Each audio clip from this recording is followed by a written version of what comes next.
Segala pujian, segala hormat hanya bagi nama-Mu. Dalam nama Tuhan Yesus kami sudah berdoa dan mengucap syukur. Sama-sama yang percaya katakan amin. Silakan duduk ya Jisians.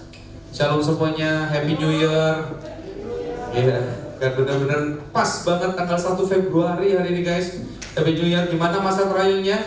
Menyenangkan atau menegangkan? Katanya kan Januari trial kemarin kan. Ya mau menyenangkan atau menegangkan mesti dilanjut ya guys ya. Jangan tidak dilanjut. Susah kalau nggak dilanjut ya kan. Mesti dilanjut. Ya, life must go on gitu. Karena sebenarnya masalah atau tekanan yang kita alami ya sebenarnya. Kalau kita ngalamin masalah, kalau kita malah ngalamin tekanan, ya yang pertama secara umum setiap orang hidup itu pasti punya masalah. Kalau tidak punya masalah itu ya orang yang sudah meninggal. Bahkan orang yang sudah meninggal pun punya masalah. Kalau kuburannya di apa namanya? Istilahnya apa sih? Disita apa? Nah itulah. Itu gimana tuh? Kita mesti mikir gitu kan. Ya inilah tiap orang itu punya masalah dan firman Tuhan itu mengatakan bahwa orang percaya menghadapi masalah, menghadapi ujian itu adalah hal yang wajar. Hal yang wajar. Sama seperti yang dituliskan oleh Rasul Petrus di 1 Petrus 4 ayat 12 sampai 13. Ya, ini kan ayat tema kita. Tema kita di bulan ini adalah The Valley of Testing. Wah, ini berat banget ya. Ada ujian di dalamnya. Tapi di balik ujian itu pasti ada hidden gem di dalam. Apa yang Tuhan ingin sampaikan, apa yang Tuhan ingin bukakan dalam kehidupan kita. Mari kita sama-sama baca ya, karena 2 ayat aja kita baca bersama ya. 1 Petrus 4 ayat 12 sampai 13. Nah, ini dia. Yuk kita baca sama-sama ya. 2, 3. Saudara-saudara yang kekasih, janganlah kamu heran akan nyala api siksaan yang datang kepadamu sebagai ujian, seolah-olah ada sesuatu yang luar biasa terjadi atas kamu. Sebaliknya, bersukacitalah sesuai dengan bagian yang kamu dapat dalam penderitaan Kristus, supaya kamu juga boleh bergembira dan bersukacita pada waktu Ia menyatakan kemuliaannya. Berbahagialah setiap orang yang membaca firman Tuhan, menyimpannya dalam hati, merenungkannya dan melakukannya. Well, kalau dari 2 ayat ini ya, kalau kita perhatikan ya, saudara-saudara yang kekasih, janganlah kamu heran akan nyala api siksaan yang datang kepadamu sebagai ujian, seolah-olah ada sesuatu yang luar biasa terjadi atas kamu. Ini kurang lebih kayak gini. Kalau tak bahasain sekarang gitu ya, Rasul Petrus itu sedang kayak pengen ngomong kayak gini, izin. Masalah itu dalam kehidupanmu itu wajar. Semua orang itu ngadepin. Dan kalau adalah tidak wajar kalau kamu justru tidak mengalami ujian. Karena apa? Kita semua berada di dalam warga kerajaan Allah sebagai Christ people, sebagai pengikut Kristus, dan itu harus kita harus mengalami ujian. Dan ujian itu akan membuat kita semakin mendapatkan pertumbuhan. Apa sih bedanya ujian dengan godaan? Godaan itu menjatuhkan, buat kita jatuh. Tetapi kalau ujian itu membuat kita semakin bertumbuh. Nah, Rasul Petrus ini menekankan hal ini, guys. Rasul Petrus menekankan hal ini. Dan gini, waktu kita mengalami ujian, kita ini seringkali itu tidak pastinya ya. Kalau mengalami ujian itu dari dulu waktu kita masih sekolah, kalau kita masa-masa seminggu-minggu UAS, UTS itu kan pasti minggu-minggu yang menyebalkan ya, menekan kita dan segala macam. Ini anakku juga lagi ini nih, ujian sumatif gitu. Tidak ada yang suka di masa ujian. Tidak ada yang suka ketika kita diuji. Tidak ada yang suka. Tetapi yang kita sering inginkan itu adalah gini, ujiannya cepat, kapan sih selesainya? Nah, versi The Message itu menuliskan dengan bagus sekali. Perhatikan ya, The Message 1 Peter 4. Ya ini dah, dia ngomong seperti ini. Friends, when life gets really difficult, don't jump to the conclusion that God isn't on the job. Jadi jangan buru-buru kamu memikir bahwa, aduh Tuhan ini lagi gak bekerja dalam kehidupan. Nah, tenang dulu. Bahwa ketika kita masuk di dalam ujian, ketika kita diuji oleh Tuhan, ada sebuah rencana Allah yang nyata dalam kehidupan kita. Ada sebuah hidden gem yang Tuhan ingin nyatakan dan Tuhan ingin berikan dalam kehidupan kita. Jangan buru-buru langsung ambil kesimpulan bahwa Tuhan tidak bekerja, Tuhan meninggalkan aku tak berusaha. Kan aku seringkali mulai banyak beberapa postingan-postingan yang ngomong bahwa percaya sama dirimu sendiri. Kamu yang bertanggung jawab, yang membuat dirimu berhasil itu bukan orang lain, tapi dirimu sendiri. No, Tuhan sedang bekerja, walaupun sekarang kita udah ngerti. Kita berada di dalam sebuah situasi yang begitu tidak nyaman. Seakan-akan kita pengen, aduh cepetan lah, aku ngerti kok Tuhan. Rencana Tuhan itu seperti ini kan dan segala macam. Ya cepet-cepetlah dibuka. Siapa tahu ternyata papaku adalah CEO. Ya kan, deng gitu kan. Ternyata CEO-nya Mixway gitu kan. Cepetlah Tuhan, kapan dibukakan hal-hal yang baik dalam kehidupan kita.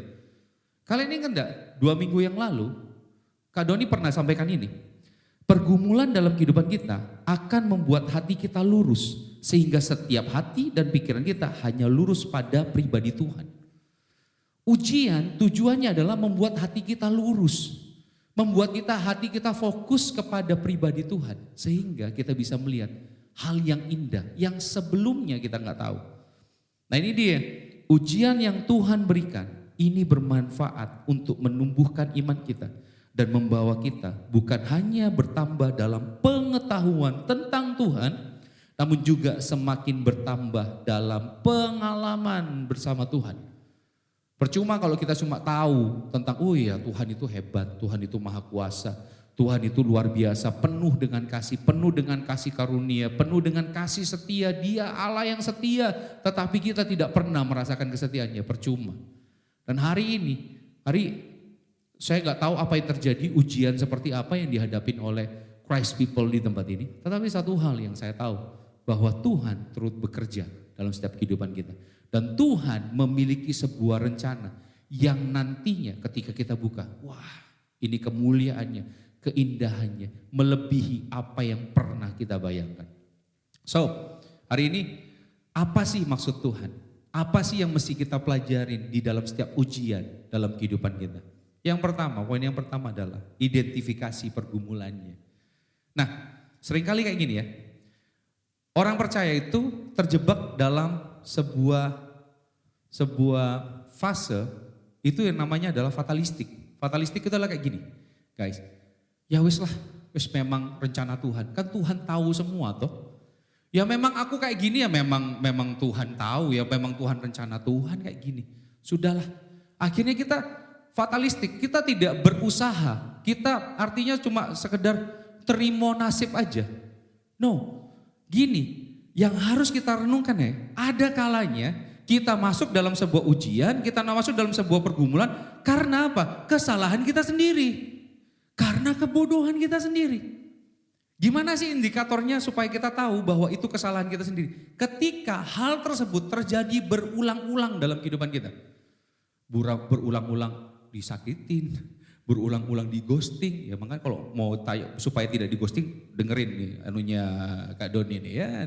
Deep talk, promo terus, ya kan? Ini kan. Nah jadi gitu. Jadi seringkali kenapa sih kok tiap kali pindah kerjaan kok nggak cocok terus ya? Gak cocok sama atasan, gak cocok sama teman-teman sekantor dan segala macam, semuanya gak cocok. Belum lagi kalau ketemu dia, aku kok sering kali kalau di rumah tuh rasanya gak enak ya, dan segala macam. Coba kalau itu terjadi berulang-ulang dalam setiap kehidupan kita, kalau terjadi berulang-ulang dalam kehidupan kita, jangan-jangan ada satu hal yang mesti kita rubah. Jangan-jangan ada satu hal yang mesti kita akui dan mesti kita pertobatkan. Dengan rendah hati kita datang, iya Tuhan salah gue. Nah seringkali celakanya hanya Kaulah yang benar-benar aku tunggu. Oke. Jadi kau pergi dan jadi gini, seringkali akhirnya kita bersembunyi di dalam cari pembenaran. Dan yang kita salahkan adalah orang lain. Coba seandainya kalau aku memiliki atasan seperti orang tersebut. Kalau aku memiliki pasangan seperti dia. Kalau aku lahir di dalam keluarga yang seperti ini. Kalau aku lahir sebagai anak dari seorang CEO. Segala macam. Mari Akhirnya kita gagal untuk bertobat. Kita gagal untuk belajar sesuatu.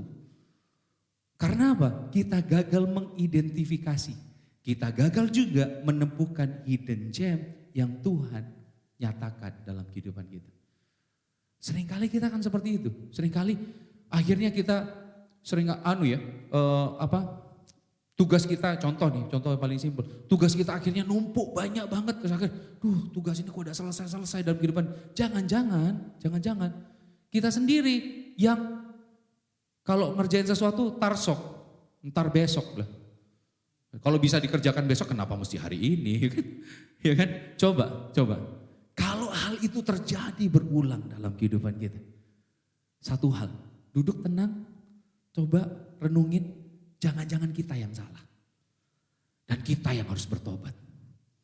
Nah, tetapi jika kita sudah melakukan segala sesuatu sesuai dengan kaidah yang berlaku. Kita sudah melakukan segala sesuatu sesuai dengan kebenaran. Kita sudah melakukan segala sesuatu sesuai dengan peraturan. Tetapi kita masih masuk dalam ujian. Kita masih masuk di dalam segala sesuatu yang waduh, aku kan sudah benar nih. Aku sudah melakukan, aku sudah pelayanan, aku sudah taat, aku sudah baca firman, aku sudah berdoa, aku sudah beriman kepada Tuhan. Tetapi segala sesuatu yang kita inginkan, yang kita dambakan tidak kunjung datang dalam kehidupan kita. Itu artinya ada hal yang jauh lebih dalam yang Tuhan ingin kerjakan di dalam kehidupan kita. Ada hal yang jauh lebih luas lagi yang Tuhan ingin bukakan dalam kehidupan kita. Don't quit, jangan berhenti. Jangan berhenti di sini dan jangan langsung jump into the conclusion. Yang tadi bilang, aduh ya kayaknya Tuhan memang tidak berkenan dalam kehidupanku. No, tetaplah percaya, tetaplah lakukan yang sesuai dengan peraturan, sesuai dengan kebenaran, sesuai dengan integritas, junjung tinggi integritas. Dan percayalah, Tuhan sedang bekerja dalam kehidupan kita. Minggu lalu, Ruben nyampein ini kan. Kita ini senantiasa dituntun oleh Tuhan untuk hidup sesuai dengan rencananya. Tuhan selalu menuntun kita. Mungkin sekarang kita nggak ngelihat. Mungkin kita sekarang nggak tahu Tuhan arahnya gimana ya. Tetapi ketika kita sudah tahu bahwa hidup kita ini sudah dalam kebenaran. Ketika kita sudah tahu kita tidak menyimpang ke kanan dan ke kiri. Kita sudah tahu bahwa Tuhan, kita sudah melakukan segala sesuatu untuk Tuhan. Fokus kita, hati kita lurus, kita sudah cek apa ya yang perlu dipertobatkan, sudah nggak ada. Tetapi kita tetap berada di dalam hal seperti ini. Ujuk-ujuk aja dan tiba-tiba gedebak-gedebuk kehidupan kita. Dar-der-dor kehidupan kita. Tuhan punya rencana. Jika kita hadapin pergumulan ini, sekali lagi kita balik ke statement yang pertama. Itu adalah hal yang wajar. Karena apa? Tuhan sedang menguji hati kita. Kekecewaan yang kita alami, kemarahan yang kita alami, itu bisa divalidasi kok. Valid kalau kalian kalau kita semua sekarang ya, kecewa, sedih, marah, geram, apapun yang kita rasakan sekarang, itu valid kok. Yang tidak valid adalah ketika kita terlena dan kita terhanyut dalam kesedihan kita, dalam kegeraman kita. Tadi pas banget ya, Pak Arifin juga menyatakan, mengangkat satu kisah Sadrak, Mesak dan Abednego. Ya, waktu di Babel ada sebuah perintah. Loh, Sadrak, Mesak dan Abednego itu tidak serta-merta akhirnya lepas dari ujian itu loh. Mereka diuji tetap. Padahal mereka sudah beriman loh sama Tuhan. Semuanya tunduk, semuanya menyembah kepada Nebukadnezar, mereka berdiri tetap. Lah kok tetap masuk dalam dapur api? Benar gak sih? Tapi ini kabar baiknya. Dalam api yang menyala pun Tuhan hadir dan menyatakan perlindungannya dalam kehidupan mereka. Allah bukan hanya hadir dalam setiap pergumulan kita. Sejatinya Allah sudah menanggung pergumulan terbesar kita. Pada saat itu ya, Sadrak, Mesak dan Abednego, Allah masuk di dalam api, masuk di dalam perapian. Tetapi sejatinya, tadi kan bagus banget Pak Arifin ngomong apa? Itu Kristofani. Jadi gambaran Kristus yang datang untuk menyelamatkan umatnya. Tahu apa yang Kristus lakukan? Dia sendiri yang masuk di dalam perapian itu. Supaya apa? Dia dihanguskan di sana. Tetapi pada hari yang ketiga, dia bangkit. Memberikan pengharapan sama kita. Memberikan pengharapan bagi setiap orang yang percaya kepada dia. Sehingga kalau kita sekarang harus menghadapi sebuah perapian, bahkan kita harus masuk di dalam sebuah perapian tersebut tidak akan pernah menghanguskan kita. Ini bukan sebuah omong-omong yang wah ini prosperity gospel, no. Karena apa? Kita tahu perapian yang kita alami sekarang, ujian yang kita alami sekarang itu justru memurnikan kita. Tadi juga disampaikan oleh Bang Chan kan, bahwa perapian yang kita alami itu akan memurnikan kita, tidak lagi menghanguskan. Karena apa? Tuhan yang beserta. Tuhan yang mengambil api yang menghanguskan itu untuk dirinya, supaya kita ketika di dalam Kristus tidak lagi dihanguskan. Hari ini kalau kita ngadepin ujian, kalau kita menghadapi dar-der-dor dalam kehidupan kita, percayalah Tuhan selalu beserta, dan Tuhan di dalam ujian ini Tuhan tidak menginginkan kehancuran kita. Jangan menyerah saat menghadapi ujian, tetapi berserah penuh pada Tuhan yang selalu membentuk kita hidup dalam kebenaran dan supaya kita hidup dalam pertumbuhan. Ujian yang kita hadapi, guys, ujian yang kita hadapi tidak akan membuat kita binasa kok. Trust me. Sekalipun mungkin itu akan merenggut hal yang paling berharga dalam kehidupan kita. Nyawa kita. Tapi di dalam Kristus kita sudah aman. Di dalam Kristus Tuhan sudah memberikan pengharapan dalam kehidupan kita. So, ketika kita sudah mengidentifikasi pergumulan kita, ujian kita, kalau memang itu adalah kesalahan kita, bertobat.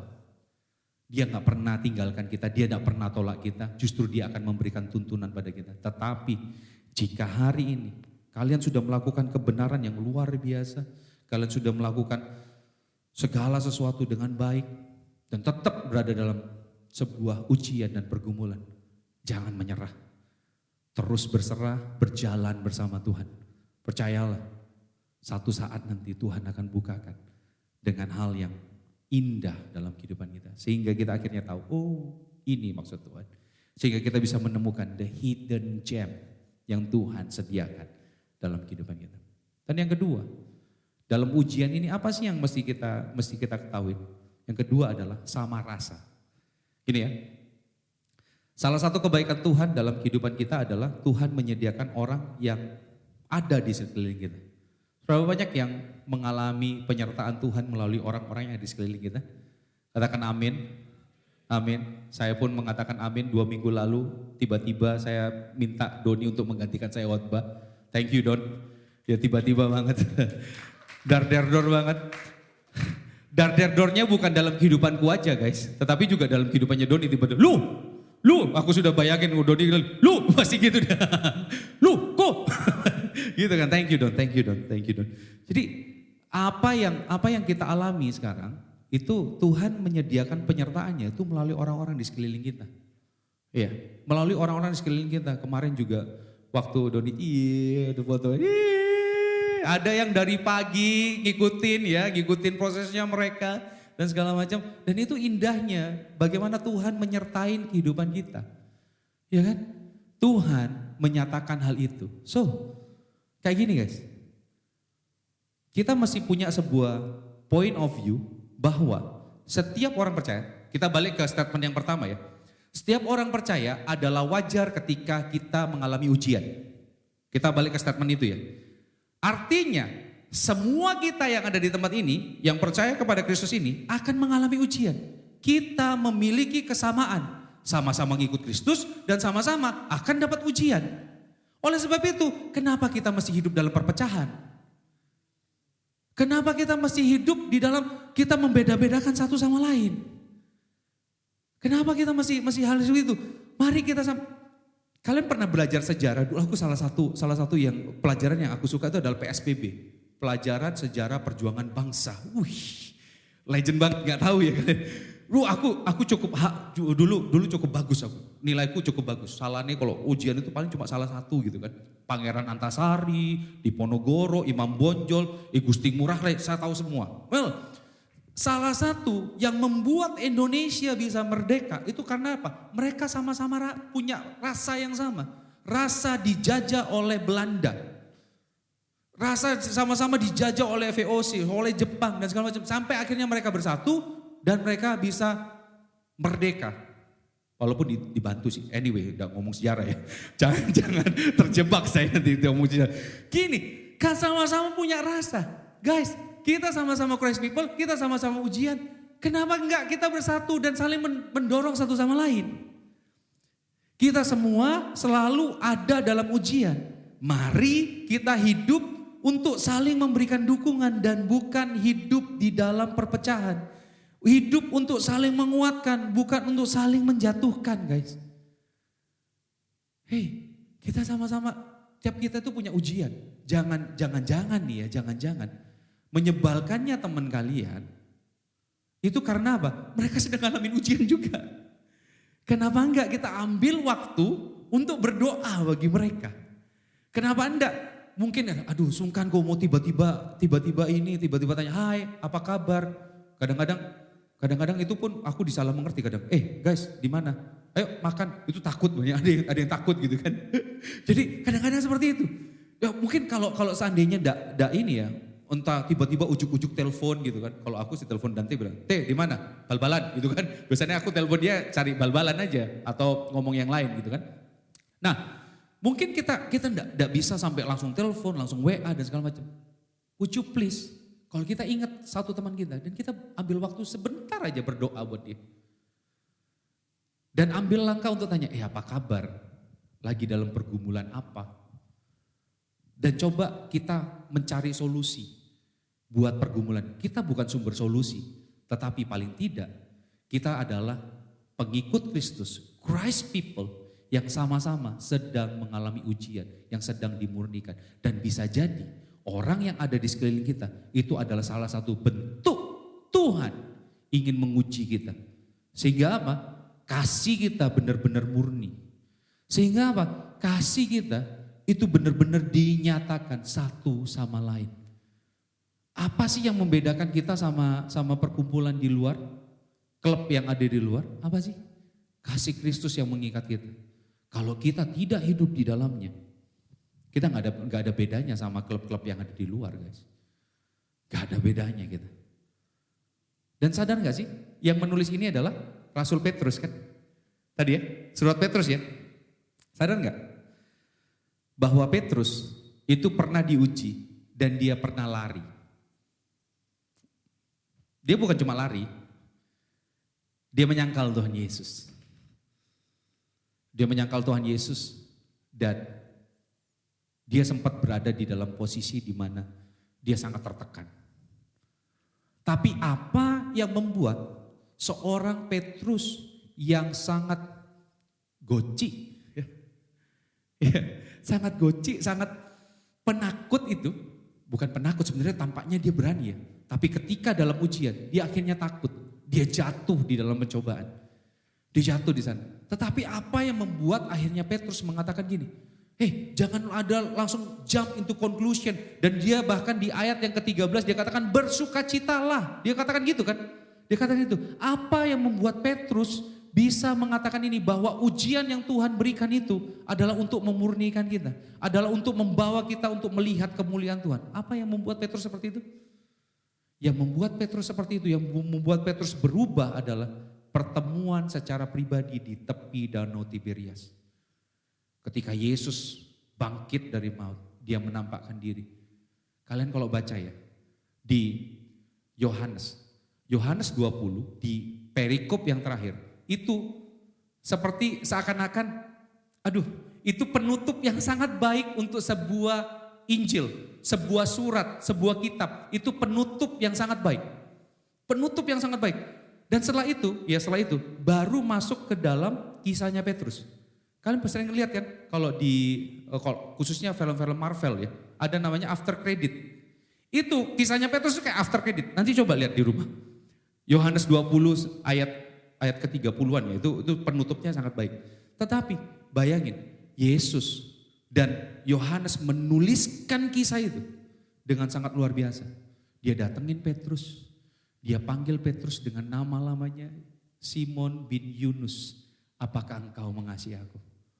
Apa yang terjadi? Pertanyaan itu diulang 3 kali sama Yesus. Kenapa diulang 3 kali? Karena 3 kali Petrus menyangkal Yesus.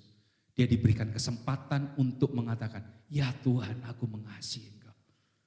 Ada sebuah kesempatan yang Yesus berikan kepada Petrus. Mari renungkan sejenak bagian ini. Ketika kita merasakan bahwa we are Christ people, masakan kita tidak memberikan kesempatan dan memberikan anugerah kepada saudara-saudara kita yang sama-sama Christ people dan sama-sama berada di dalam sebuah ujian. Mari kita renungkan, bukankah kita ini adalah orang yang diterima oleh Yesus, yang didatangi oleh Yesus dan diberikan kesempatan kedua, ketiga, bahkan beratus-ratus kali dan beribu-ribu kali. Berapa kali kita mengecewakan Tuhan. Tapi toh demikian Tuhan tidak pernah ganti kita. Tuhan tidak pernah tinggalkan kehidupan kita. Tuhan tidak pernah buang kehidupan kita. Tuhan selalu memberikan kesempatan demi kesempatan. Kalau hari ini kita merasakan kasih Tuhan itu, would you please, kita sama-sama memiliki rasa yang sama. Would you please, kita care each other. Kita saling memperhatikan satu sama lain. Would you please, kita saling mendoakan satu sama lain. Inilah gambaran Christ people yang sesungguhnya. Guys, kita sama-sama berada dalam ujian, guys. Jangan biarkan kita hidup dalam perpecahan. Jangan biarkan kita hidup dalam keinginan kita sendiri. Kita hidup untuk saling menjatuhkan satu sama lain. Nah, hiduplah untuk saling membangun. Itu tujuan Tuhan. Menaruh kita, meletakkan kita di dalam anggota tubuh Kristus ini. So hari ini ketika kita tahu bahwa kita ini diterima oleh Yesus. Dia tahu setiap pergumulan kita kok. Yesus tahu, dia personal God. Dia tahu, dia yang mendatangi Petrus dan memberikan kesempatan pada Petrus. Dia juga yang akan memberikan kesempatan pada kita. Dia tahu setiap pergumulan kita.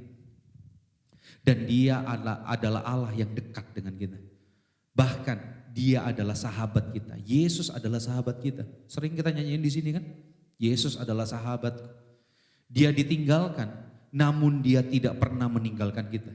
Dia dikhianati, namun dia tidak pernah berkhianat akan panggilan Bapa untuk menyelesaikan karya keselamatan. Supaya apa?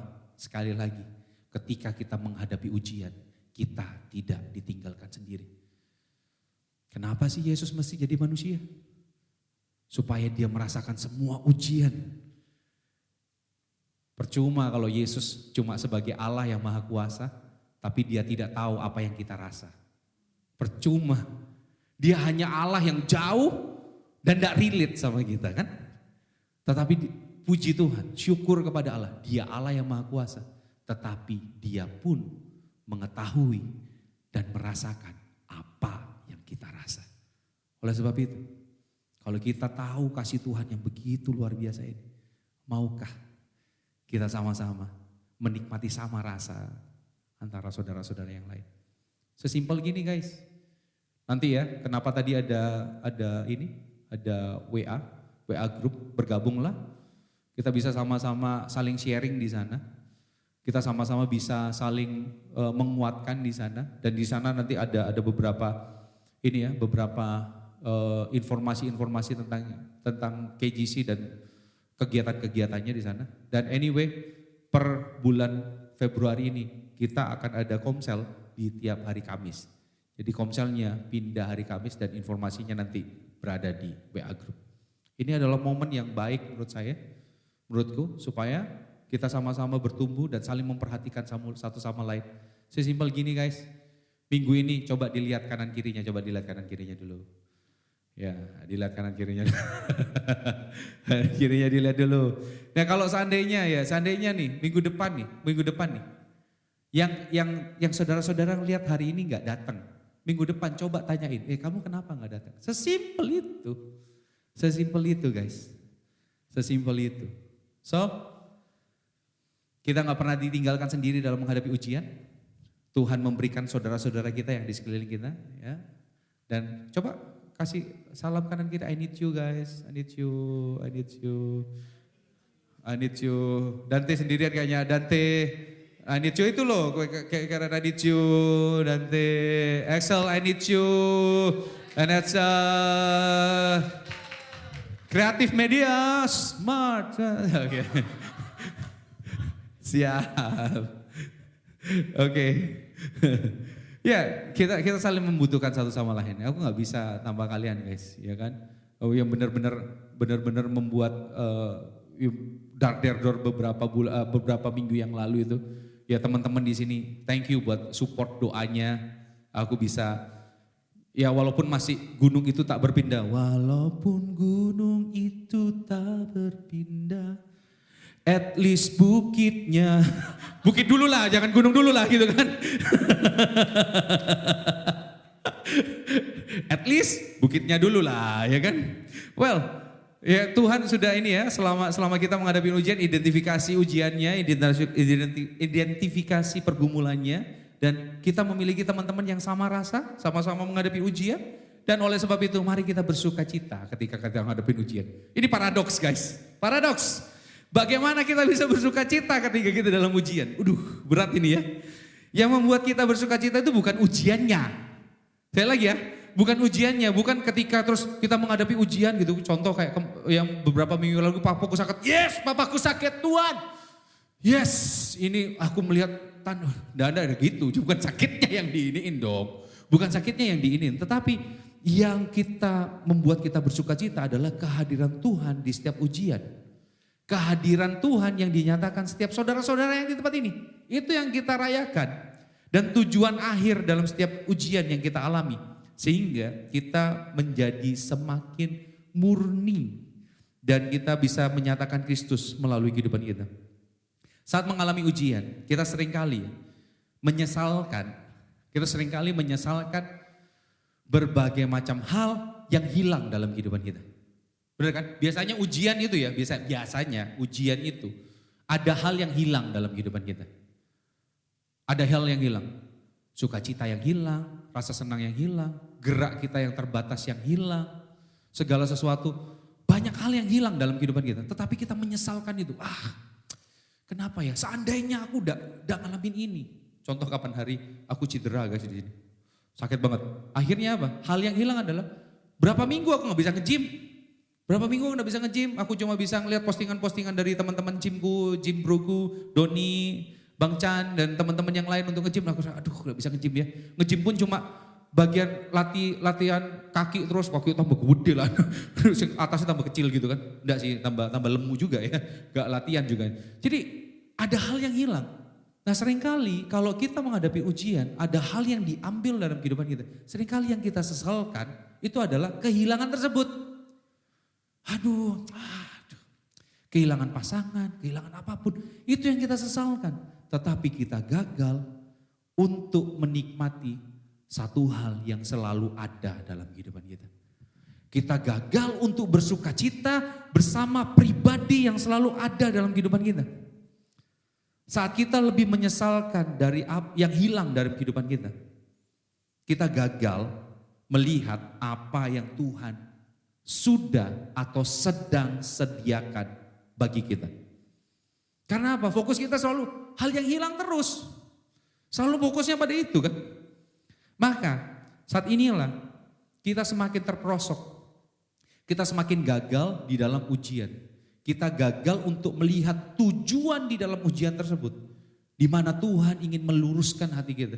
Di mana Tuhan ingin memurnikan kita. Kita gagal untuk melihat itu. Saya tidak mengatakan sekali lagi, saya tidak mengatakan segala sesuatu yang hilang dalam kehidupan kita. Itu adalah hal yang menyenangkan. Kita tidak bersuka cita akan ujiannya. Tetapi kita bersuka cita karena Tuhan tidak pernah meninggalkan kita sekalipun di dalam ujian. Dan kita bersuka cita karena ada tujuan yang mulia di akhir ujian tersebut. Daud menuliskan Mazmur yang sangat indah, guys. Coba ini, yang memberikan pengharapan. Mazmur 34 ayat 18 sampai 19. Berbunyi demikian. Apabila orang-orang benar itu berseru-seru, maka Tuhan mendengar dan melepaskan mereka dari segala kesesakannya. Tuhan itu dekat kepada orang-orang yang patah hati dan Ia menyelamatkan orang-orang yang remuk jiwanya. Lihat ini, Dia Allah yang sangat dekat dengan kita. Guys, you know what? Daud hidup di perjanjian lama. Perhatian ya, Daud itu hidup di perjanjian lama. Artinya, tidak semua orang bisa bertemu dengan Tuhan face to face. Tidak semua orang bisa memiliki kesempatan untuk ngobrol sama Tuhan. Tidak semua orang bisa mendapatkan hal itu. Tetapi, toh demikian, dalam kesesakan, dalam kesedihannya, dan dalam tekanannya, bahkan di dalam ketakutannya Daud bisa merasakan bahwa Tuhan itu dekat dengan dia. Artinya gini, kalau manusia tidak bisa face to face dengan Tuhan, berhadapan muka dengan Tuhan dan merasakan kehadirannya, berarti Tuhan yang menyatakan itu dalam kehidupan Daud. Bukan karena Daud suci dan segala macam, tetapi Tuhan yang berkasih karunia dan beranugerah untuk menyatakan itu pada Daud. Di dalam ketakutannya, di dalam tekanannya. Kalau kita baca kisahnya Daud, hidupnya penuh dengan tekanan. Masa dari mana dia dilantik jadi raja, sampai dia benar-benar berjalan menuju kepada tahtanya. Banyak sekali tekanan yang dia hadapin. Tetapi itu demikian. Daud bisa menyatakan gini, Tuhan itu dekat dengan orang-orang yang patah hati. Artinya Daud seringkali patah hatinya, bahkan dia remuk jiwanya.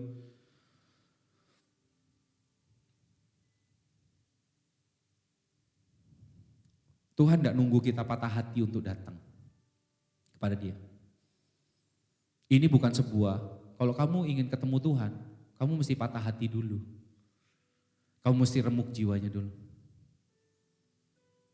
Apa yang Tuhan lakukan pada kita? Dia datang menemui kita. Dan Dia biarkan hatinya dipatahkan. Dia biarkan jiwanya diremukkan. Alasan Yesus datang. Dia yang lebih dulu diremukkan untuk kita. Dia yang lebih dulu hatinya dipatahkan. Justru orang pilihannya yang menyalibkan Dia di atas kayu salib. Justru orang-orang yang Dia anggap adalah sama rasa dengan Dia. Justru orang-orang tersebut 12-12-nya pergi meninggalkan Dia. Satu orang menjual Dia, satu orang menyangkal Dia. Dia patahkan hatinya dan diremukkan jiwanya. Untuk menyelesaikan semuanya. Ujian terberat yang seharusnya kita hadapi. Gak mampu kita sebenarnya. Gak mampu sebenarnya. Guys, hari ini aku gak tahu pergumulan kalian sedang berdoa apa. Mungkin belum dijawab sama Tuhan. Mungkin kalian sudah berdoa, sudah 6 bulan ini mungkin sudah berdoa. Mungkin sudah tahun, 1 tahun. Mungkin juga sudah bertahun-tahun kalian berdoa. Tapi tidak ada sesuatu hal yang terjadi. Kalian cuma mendengar, loh orang itu kok bisa dijawab ya doanya? Orang itu kok bisa dijawab doanya ya? Atau mungkin aku kurang puasa ya? No. Bukan puasamu yang kurang. Bukan jam doamu yang kurang kok. Tetap aja berdoa, tetap aja berharap pada Tuhan. Yang Tuhan inginkan. Dia ingin menyatakan pribadinya pada kita. Sehingga karena gini guys, kemuliaan Tuhan tidak hanya dinyatakan dalam bentuk jawaban doa, tetapi juga dinyatakan saat Dia menyegarkan jiwa dan mengubahkan hati kita. Mungkin tidak ada jawaban doa yang benar-benar nyata dalam kehidupan kita. Mungkin segala sesuatu tidak berubah dalam kehidupan kita. Tetapi ada hal yang jauh lebih indah di mana Dia datang dan ingin menyatakan pribadinya. Kristus yang adalah Raja dan Allah yang Maha Kuasa itu ingin menyatakan pribadinya. Kristus selalu hadir dalam setiap ujian. Dan Kristus juga selalu menopang kita menghadapi setiap ujian. Sehingga kita mengalami pertumbuhan serta menikmati kemuliaan yang Tuhan nyatakan. Dia bukan hanya hadir dalam setiap ujian kita. Tetapi dia sudah menyelesaikan ujian terbesar. Sehingga sekali lagi, kenapa ujian ini tidak akan menghancurkan kita, justru memurnikan kita? Karena di dalam Kristus, Kristus yang sudah melakukan, menyelesaikan ujian, seharusnya dia sudah lulus dengan baik. Dia lulus dengan baik, dia lulus dengan hasil yang sempurna. Hasil yang sempurna itu diberikan kepada kita. Justru hasil kita yang tidak sempurna itu diambil oleh dia. Di atas kayu salib. Ini bukan cerita isapan jempol belaka, tetapi ini adalah kabar baik bagi kita. Sehingga kalau kita hari ini mengalami ujian yang menggoncangkan iman kita, yang menggoncangkan hati kita, yang meresahkan hati kita, itu tidak akan pernah menghancurkan kita. Justru itu adalah jalan yang dibentuk oleh Tuhan, yang diizinkan oleh Tuhan supaya kita semakin hari semakin bertumbuh dan bisa melihat keindahan Kristus seutuhnya. Mari kita teduhkan hati kita hari ini. Kita tundukkan kepala.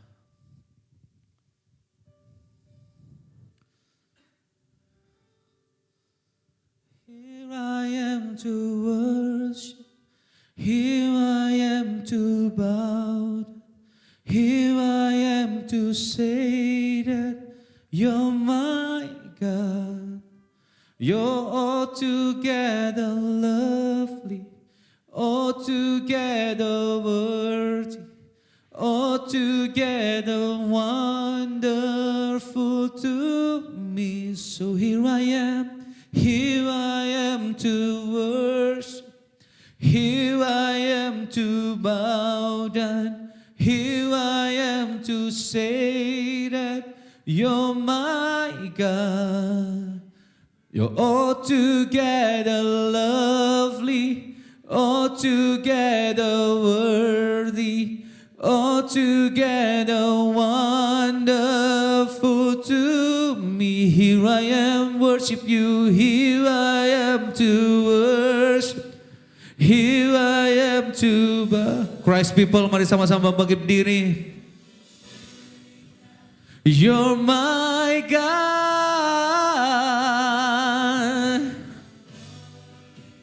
Altogether worthy, altogether wonderful to me. Here I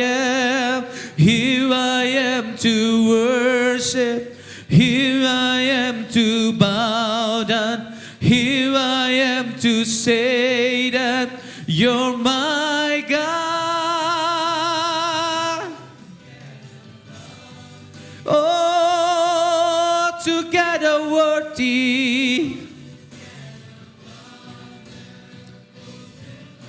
I never know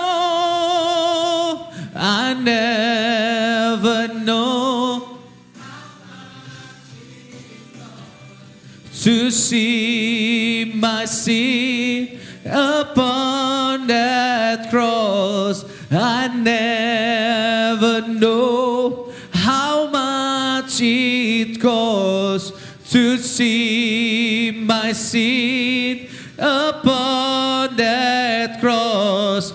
I never know how much it costs to see my sins upon that cross. I never know how much it costs to see my sin upon that cross. Here I am to worship. Here I am. Here I am to say that you're my God. You're altogether lovely, altogether worthy, altogether wonderful to me.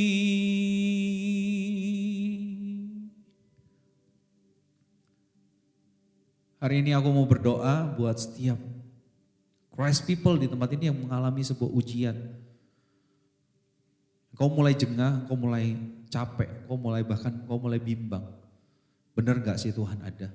Benar gak sih Tuhan itu mengasihi aku? Siapapun engkau. Kau sudah berusaha sedemikian rupa tetapi tidak ada perubahan dalam kehidupanmu. Atau bahkan justru tambah lama tambah memburuk. Itu di luar kendalimu.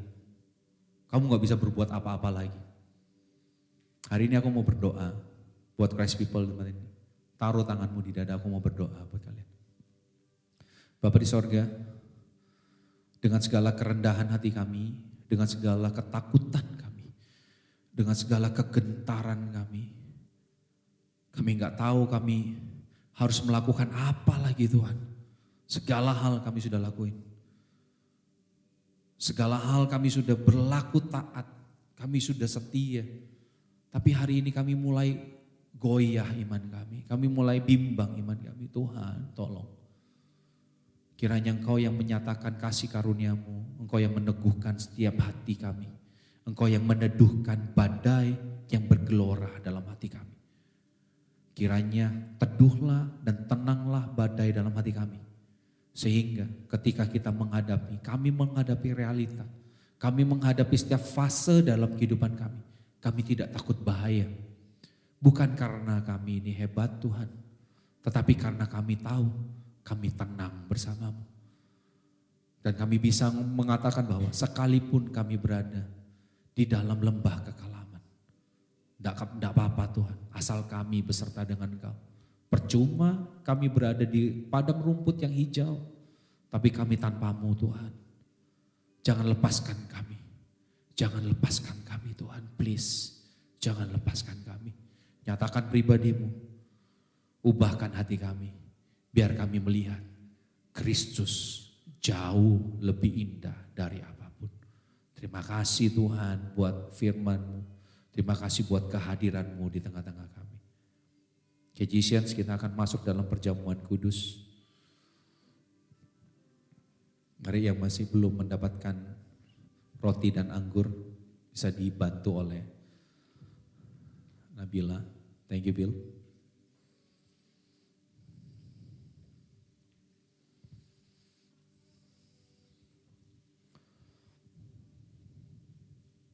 Kabar baik yang Yesus kerjakan dan Yesus sudah selesaikan. Itu sangat relate dengan kehidupan kita, sangat relevan dengan kehidupan kita. Sekali lagi, ini adalah bukti Yesus sudah menyelesaikan ujian yang terburuk. Sehingga ketika kita menghadapi ujian yang kita alami sekarang, itu tidak akan pernah membinasakan kita. Karena pengorbanannya di atas kayu salib. So hari ini maknai. Dan ini kiranya ini menjadikan kekuatan bagi kita dalam kita menghadapi setiap ujian. Dan ini menjadikan kekuatan bagi kita untuk mensupport dan mendukung saudara-saudara kita yang lain. Kita saling mendukung dan saling mensupport satu sama lain. Sehingga kasih, kuasa serta hikmat Tuhan dinyatakan di tengah-tengah kita. Dan kita pun bisa bersuka cita karena Tuhan nyata dalam kehidupan kita semua. Mari sama-sama angkat roti dengan tangan kanan. Pada malam sebelum Yesus diserahkan, dia mengambil roti, dia mengucap syukur dan dia berkata, inilah tubuhku yang dipecah-pecahkan oleh karena kamu. Perbuatlah ini menjadi peringatan akan aku. Tubuhnya dihancurkan, tubuhnya diremukkan, supaya kita bisa menikmati persekutuan yang sempurna dan indah bersama Allah. Bukankah roti yang di atasnya kita naikkan ucapan syukur ini adalah persekutuan kita dengan tubuh Kristus? Sama-sama kita makan dalam nama Tuhan Yesus.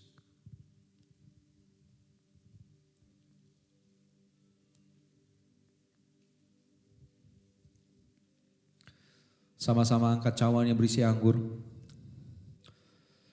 Setelah itu Tuhan Yesus mengambil cawan yang berisi anggur, dia menaikkan ucapan syukur dan dia berkata, inilah darahku, darah perjanjian yang baru.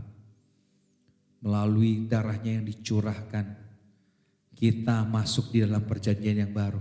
Tidak ada lagi pemisah antara Allah dengan kita. Justru Allah benar-benar beserta dengan kita kemanapun kita pergi. Dia mengatakan, Tuhan Yesus mengatakan, inilah darahku yang dicurahkan untuk kamu. Perbuatlah ini jadi peringatan akan aku. Bukankah cawan yang di atasnya kita naikkan ucapan syukur ini adalah persekutuan kita dengan darah Kristus. Mari kita minum sama-sama dalam nama Tuhan Yesus. Mari naikkan ucapan syukurmu pada Tuhan. Naikkan ucapan syukurmu pada Tuhan, Christ people. Oh, thank you Lord. Thank you Lord. Oh.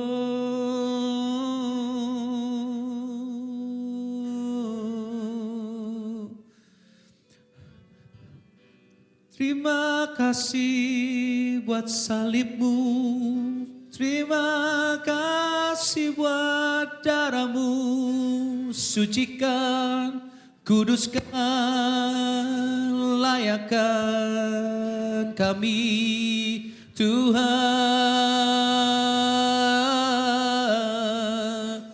Oh haleluya,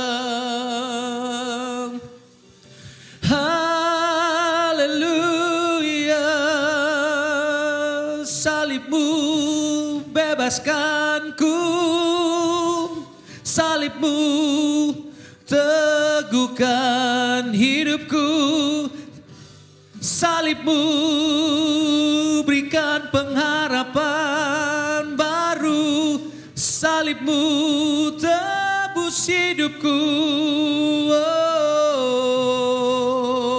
Oh, haleluya.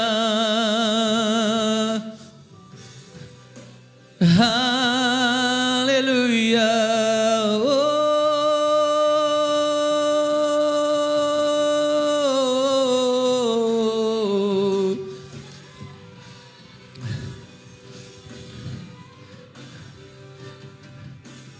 I never know how much it costs to see my sins upon that cross.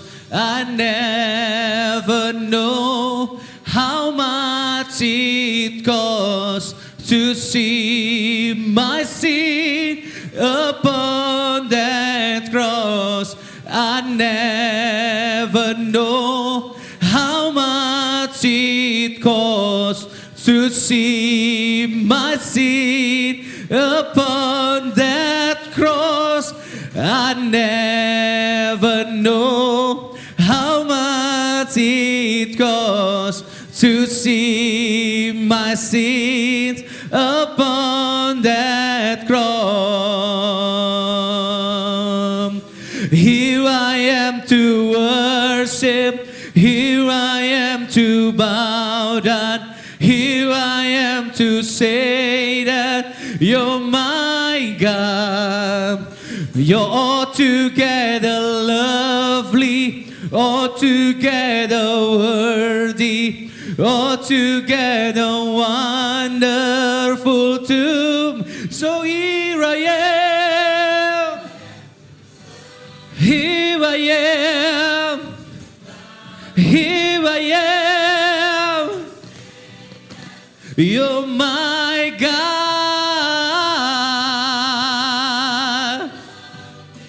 Altogether worthy, altogether wonderful to me. Here I am to worship, here I am to bow down, here I am to say that you're my God. You're altogether worthy, altogether wonderful to me. Hati kami bersuka cita karena perbuatanmu yang ajaib, indah, dan sempurna dalam kehidupan kami. Biar kami selalu berjalan di dalam kebenaran-Mu, biar kami selalu berjalan di dalam tuntunan-Mu, dan kami selalu berjalan bersama-Mu Tuhan. Dimanapun kami berada, dalam pekerjaan kami, keluarga kami, hubungan kami, apapun yang kami kerjakan, kami percaya Engkau hadir dan Kau nyata. Kau menyatakan kuasa-Mu, kasih-Mu, serta hikmat-Mu dalam kehidupan kami dan melalui kehidupan kami. Oleh sebab itu, Christ People, sama-sama angkat kedua tanganmu. Tuhan memberkati engkau. Tuhan mengarahkan wajahnya dan menyinari engkau dengan kasih karunia. Kemanapun kau pergi, kemanapun kau melangkah, dibuat berhasil setiap pekerjaan tanganmu. Setiap langkahmu diiringi oleh kasih, kuasa, dan hikmat Allah Maha Tinggi. Kristus semakin hari semakin dinyatakan. Kristus semakin hari semakin besar di dalam kehidupanmu. Dan kau semakin hari semakin melihat betapa indahnya Kristus yang adalah sumber pengharapan bagi kami. Dan oleh sebab itu, pergilah dan jadikanlah semua bangsa murid Tuhan Yesus. Baptislah mereka dalam nama Bapa, Putra, dan Roh Kudus. Dan ajarlah mereka segala sesuatu yang telah Tuhan Yesus perintahkan kepadamu. Ketahuilah, Dia Allah yang setia menyertai engkau sampai kepada kesudahan akhir zaman. Kami terima berkat ini dalam nama Bapa, Putra, dan Roh Kudus, dalam nama Tuhan Yesus. Sama-sama yang percaya katakan, amin. God bless you.